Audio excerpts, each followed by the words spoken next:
दोस्तों बहुत बहुत स्वागत है आप सभी का एक बार फिर से। जी हाँ दोस्तों, आज पूरे दिन की कई महत्वपूर्ण और बड़ी खबरें निकल कर आ रही हैं। वहीं राज्य सरकार की तरफ से भी आर्थिक सहायता प्रदान की जाएगी। बैंक खाता धारकों के लिए कुछ नए नियम और नए अपडेट्स निकल कर आ रहे हैं और साथ ही साथ केंद्र सरकार की तरफ से बड़े आर्थिक पैकेज को लेकर भी बड़ी खबर निकल कर आ रही है। जानेंगे एक एक करके सभी खबरों को विस्तार से।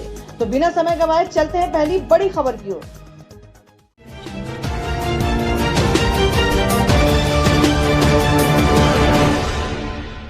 तो दोस्तों आज की पहली बड़ी खबर में जान लेते हैं क्या है देश भर में कोरोना के ताजा हालात। जी आपको बता दें कि देश में कोविड-19 मरीजों की संख्या 2 लाख के करीब। एक दिन में मिले 7,722 नए केस। जी आपको बता दें कि देश में कोरोना वायरस के संक्रमित मरीजों का आंकड़ा 2 लाख के करीब पहुंच चुका है और अभी तक संक्रमित मरीजों की कुल संख्या 1,58,370 हो चुकी है। इसके साथ ही भारत दुनिया भर में सबसे ज्यादा कोरोना मरीज के मामले में 7वें स्थान पर आ गया है। पिछले एक दिन में 7,722 नए कोरोना मरीज मिले हैं। आपको बता दें कोविड-19 इंडियन ऑर्गेनाइजेशन के अनुसार आज सुबह तक 96,957 केस एक्टिव हैं, जबकि 95,754 लोग ठीक हो चुके हैं और जान जाने वालों की भी संख्या 5,608 हो गई है। दिल्ली, महाराष्ट्र और तमिलनाडु में हालात और बुरे होते जा रहे हैं। 24 घंटे में 7,206 नए मामले सामने आए हैं, जबकि 196 लोगों की जान जा चुकी है। दिल्ली में कोरोना संक्रमितों की संख्या बढ़कर 20,834 हो गई है। पिछले 24 घंटे में 990 नए मामले सामने आए हैं, जबकि 50 लोगों की जान गई है। अब कोरोना से जान जाने वालों की संख्या 523 हो गई है। आंकड़ों के मुताबिक पिछले 24 घंटे में 268 मरीज ठीक हुए हैं। इस तरह डिस्चार्ज होने वाले मरीजों की संख्या 8,746 पहुंच गई है। फिलहाल दिल्ली में कोरोना के एक्टिव मरीजों की संख्या 11,565 है। और अब अगली बड़ी खबर बता दें कि दिल्ली बीजेपी अध्यक्ष पद से हटाए गए मनोज तिवारी। पार्टी ने आदेश गुप्ता को दी कमान।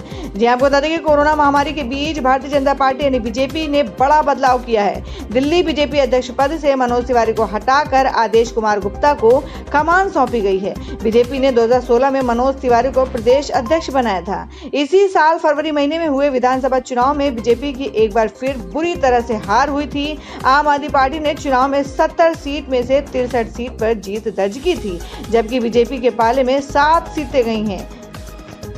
और वहीं अगली खबर बता दें कि पद से हटते ही सोशल मीडिया पर ट्रोल हुए मनोज तिवारी। लोगों ने कहा सोनू सूद जरा इन्हें भी घर पहुंचा दो। जी आपको बता दें कि भारतीय जनता पार्टी ने मंगलवार को सांसद मनोज तिवारी को दिल्ली बीजेपी अध्यक्ष के पद से हटा दिया। मनोज तिवारी की जगह आदेश गुप्ता को नया अध्यक्ष नियुक्त किया गया है। जैसे ही सोशल मीडिया पर मनोज तिवारी के हटाए जाने की खबर सामने आई, लोगों ने उन्हें ट्रोल करना शुरू कर दिया। उन्हें हटाए जाने के बाद ट्विटर और फेसबुक पर भी फनी मीम्स वायरल हो रहे हैं। ट्विटर पर रिंकिया के पापा सेक्ड ट्रेंड करने लगा है। लेखक रुचिका कोकचा ने सोनू सूद के टैग पर लिखा कि आखिरकार भाजपा ने कुछ समझदारी भरा कदम उठाया है। डियर सोनू सूद, कृपया मनोज तिवारी जी को भी घर भेज दें। उनकी अपनी पार्टी उन्हें नहीं भेज पाएगी। वहीं बहुत से यूजर्स ने लिख रहे हैं कि अब मनोज तिवारी को क्रिकेट खेलने का खूब समय मिलेगा। दरअसल हाल ही में लॉकडाउन के बीच मनोज तिवारी दिल्ली से हरियाणा क्रिकेट खेलने पहुंचे थे। इसे लेकर भी सोशल मीडिया में उनकी खूब आलोचना हुई थी। पॉलिटिकल दी के नाम वाले ट्विटर यूजर्स ने लिखा कि क्रिकेट के मैदान और दिल्ली चुनाव दोनों में प्रदर्शन करने में असफल रहने के बाद महान ऑलराउंडर मनोज तिवारी को वापस पवेलियन भेज दिया गया है। वहीं मोनिका सिंह ने लिखा कि मनोज तिवारी की अध्यक्षी चली गई है। कोरोना के कारण मंदी इतनी है कि अब वो राजनीति में भी नौकरियां जा रही हैं। तो दोस्तों आप लोगों को क्या लगता है कि दिल्ली से अध्यक्ष की पोस्ट से मनोज तिवारी को हटाकर क्या पार्टी ने सही कदम उठाया है? आप अपना सुझाव कमेंट बॉक्स में जरूर दें। बढ़ते हैं अगली खबर की ओर। और अब अगली बड़ी खबर बता दें कि चीन सीमा पर तनाव के बीच मोदी ने की ट्रंप से बात। भारत को G7 में शामिल होने का दिया न्योता। जी आपको बता दें कि चीन के साथ तनातनी के बीच प्रधानमंत्री नरेंद्र मोदी और अमेरिका के राष्ट्रपति डोनाल्ड ट्रंप के बीच मंगलवार को फोन पर बातचीत हुई और इस दौरान भारत चीन विवाद, कोविड-19 की स्थिति और अन्य मुद्दों पर दोनों देशों के नेताओं के बीच चर्चा की गई। प्रधानमंत्री कार्यालय PMO की तरफ से जारी बयान में कहा गया है कि राष्ट्रपति ट्रंप ने PM मोदी को यूएसए में होने वाली G7 शिखर सम्मेलन में शिरकत होने के लिए उन्हें न्योता दिया है। पीएमओ ने कहा कि प्रधानमंत्री मोदी ने अमेरिका हो रहे प्रदर्शनों को लेकर भी इस दौरान उनसे बात की और इस समस्या से जल्द समाधान होने की उम्मीद जताई है। इसके साथ ही दोनों नेताओं ने भारत चीन सीमा पर जारी तनाव को लेकर भी चर्चा की है। पीएम मोदी ने इस दौरान उन्हें भारत चीन सीमा पर बने हालात के बारे में रूबरू कराया। इसके अलावा दोनों देशों में कोविड-19 और विश्व स्वास्थ्य संगठन में सुधार की जरूरत पर भी चर्चा हुई। प्रधानमंत्री नरेंद्र मोदी ने ट्रंप के साथ बातचीत के बारे में ट्वीट करते हुए बताया कि मेरे मित्र राष्ट्रपति डोनाल्ड ट्रंप के साथ गर्माहट भरी सार्थक चर्चा हुई। हमने G7 की अमेरिकी अध्यक्षता के लिए उनकी योजना, कोविड-19 महामारी और कई अन्य मुद्दों पर चर्चा की। पीएम मोदी ने आगे कहा कि कोविड-19 महामारी के पश्चात वैश्विक परिदृश्य में भारत और अमेरिका के बीच हुआ गहरा एक ठोस विचार विमर्श एक महत्वपूर्ण स्तंभ बना रहेगा। तो दोस्तों, खबरों में आगे बढ़ने से पहले जान लेते हैं आज के माइंड क्विज के सवाल को। आज का सवाल है, आपको बताना है कि नेपाल के प्रधानमंत्री का क्या नाम है। इसका जवाब आपको वीडियो के नीचे कमेंट बॉक्स में देना है और सही जवाब देने वाले को रैंडमली सिलेक्ट किया जाएगा और वो जीत सकते बम्पर पुरस्कार। बढ़ते अगली खबर की ओर। और अब अगली बड़ी खबर बता दें कि निसर्ग तूफान का महाराष्ट्र गुजरात पर संकट। पीएम मोदी ने उद्धव रूपाणी से बात कर दिया हर संभव मदद का भरोसा।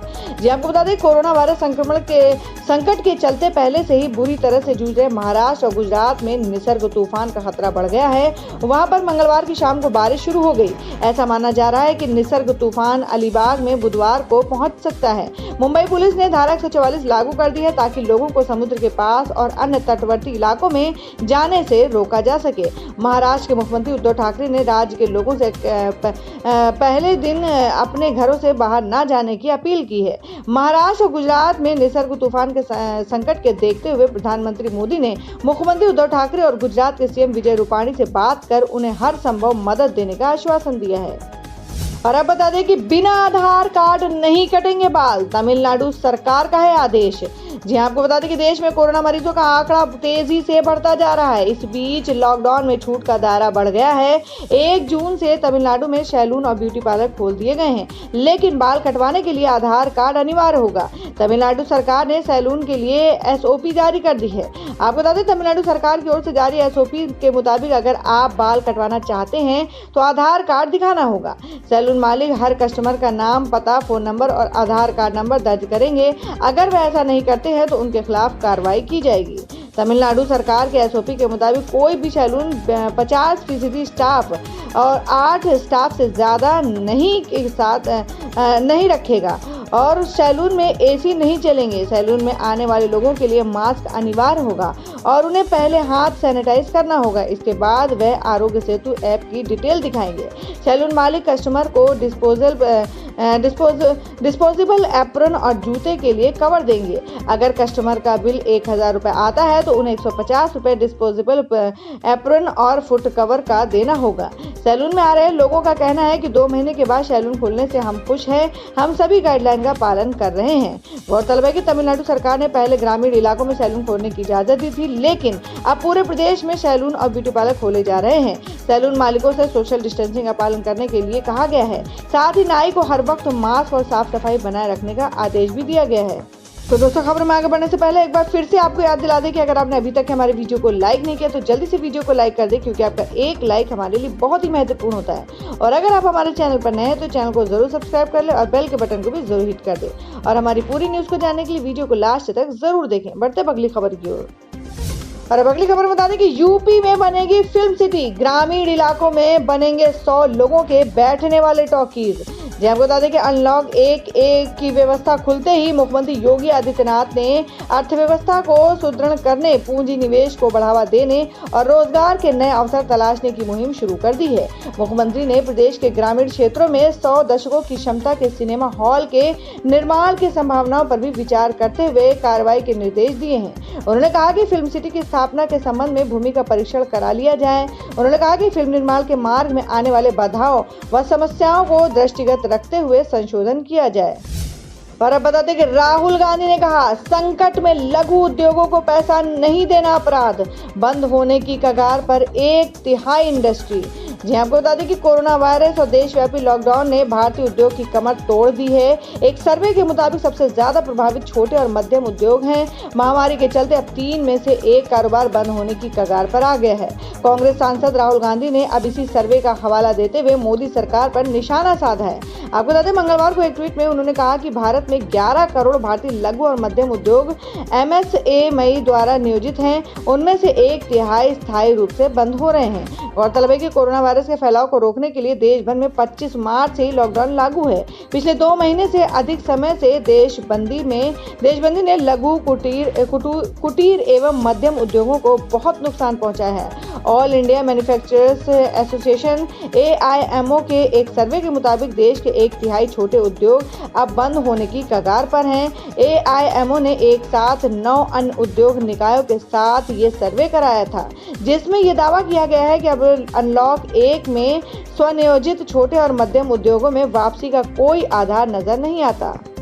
और अब अगली बड़ी खबर बता दें कि टिकटॉक को टक्कर देने वाले मित्रों ऐप को गूगल ने प्ले स्टोर से हटाया। फोन में है तो तुरंत कर ले डिलीट।